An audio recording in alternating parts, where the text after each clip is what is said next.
Nous sommes dans un endroit peu connu des Parisiens. Le jardin d'agronomie tropicale René Dumont dans le bois de Vincennes. D'ici sont partis les premiers plants de café, cacaoyer, vanille vers diverses colonies françaises. C'était au début du siècle dernier.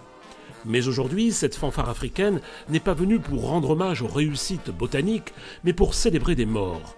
Pour rendre hommage aux hommes venus des colonies et tombés pour la France. Ici, 5 stèles sont érigées en leur mémoire. À la mémoire de ces soldats venus du bout du monde, ils furent plus de 600 000 lors de la Grande Guerre, environ 70 000 ne sont jamais revenus. On les appelait les Indochinois, les tirailleurs, les Tonkinois. Pour comprendre l'importance de ce lieu historique, il nous faut remonter à l'année 1907. C'est ici qu'a eu lieu la première exposition coloniale. Et là, elle attire 2 millions de personnes. Le but, c'était de lever des fonds, parce que c'était les fonds privés qui mettaient en valeur ces territoires, ce n'était pas le gouvernement. Donc il y avait une idée aussi de récolter des capitaux, mais dans des sommes très importantes, pour investir au niveau portuaire, infrastructure, trains. Vous pensez par exemple au Sénégal, les trains qui sont mis en place, des choses comme ça. Donc il y avait cette idée qu'il fallait que le Français il épargne et qu'il ait la bonne idée, pour les gens qui étaient ici, c'était leur but, d'investir dans ces comptoirs. Pendant la Première Guerre mondiale, le site accueille un hôpital pour les troupes coloniales et on y construit même la première mosquée de France. Le lieu de mémoire, il est devenu dès les années 20, dans les années 1922-1924, parce qu'il y a eu des monuments aux morts, il y a eu des morts, un nombre absolument fou à la Première Guerre mondiale, et là en fait, dans les lieux où il y a eu les hôpitaux, où les soldats décédés, ou dans toutes les communes de France aussi, on a érigé un ou des monuments à la mémoire de ces soldats tombés. Et donc ici, comme ça avait été hôpital, il y a eu des décès malheureusement, beaucoup même, et donc là, c'était un peu normal que pour garder cette mémoire, et les monuments étaient faits jusqu'en 1940 pour les derniers, qu'on ait installé ces monuments sur le lieu même où beaucoup de soldats ont été soignés. Pour presque partout en France, quand on est dans un emplacement où il y a eu un hôpital militaire à la Première Guerre mondiale, il y a au moins une plaque. Il y a au moins une plaque qui le signale, il n'y a pas toujours un grand monument. Aujourd'hui, des délégations du souvenir venues du monde entier se succèdent devant les stèles.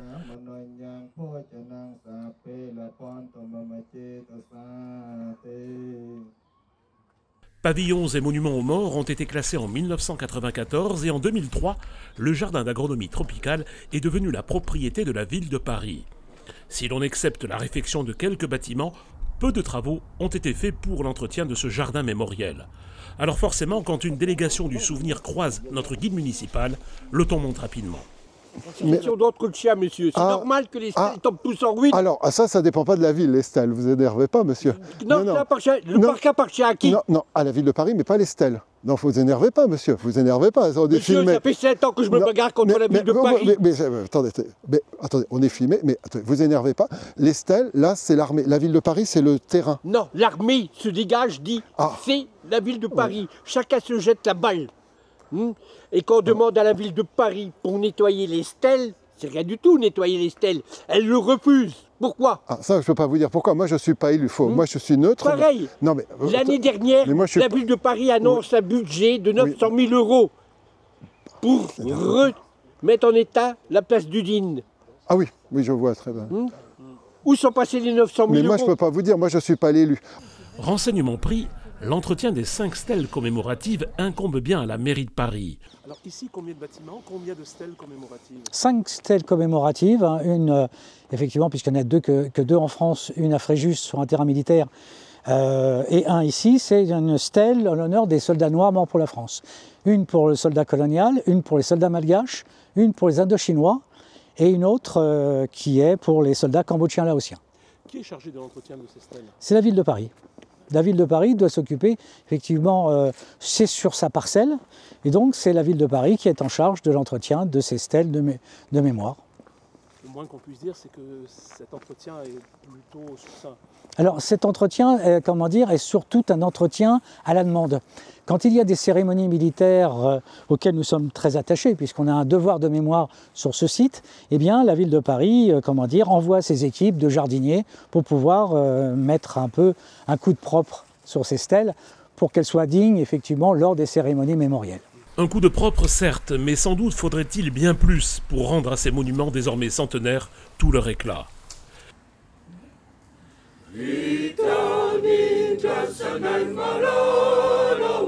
Irina malu punana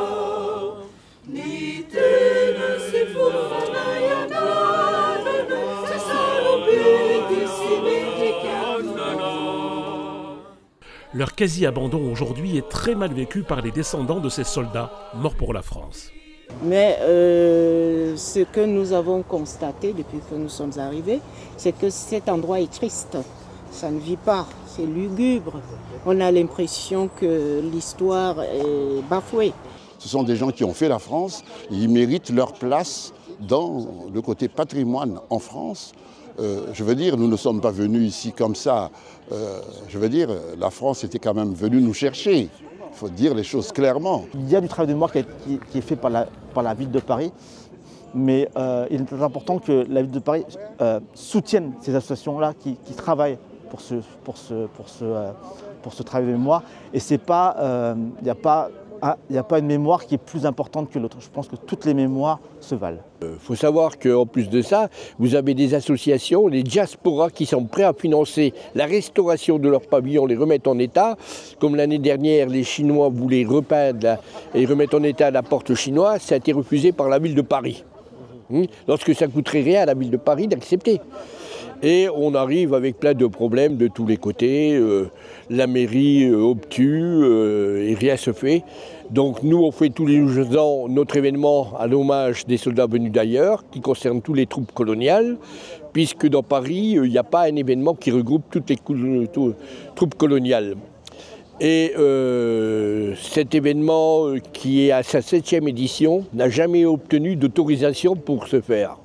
C'est désolant parce que, comme je vous ai dit, moi je crois au lieu de mémoire, aux personnes qui se sont battues, au lieu aussi symbolique comme celui-ci.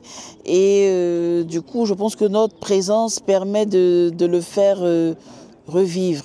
Pourquoi est-ce qu'il est tombé autant en déshérence, je ne saurais le dire. Par contre, il faudrait qu'on y remédie. Nous avons contacté plusieurs élus en charge de ce jardin mémoriel. Aucun n'a souhaité répondre à nos questions. À croire que ce lieu, unique en France, reste idéologiquement bien embarrassant.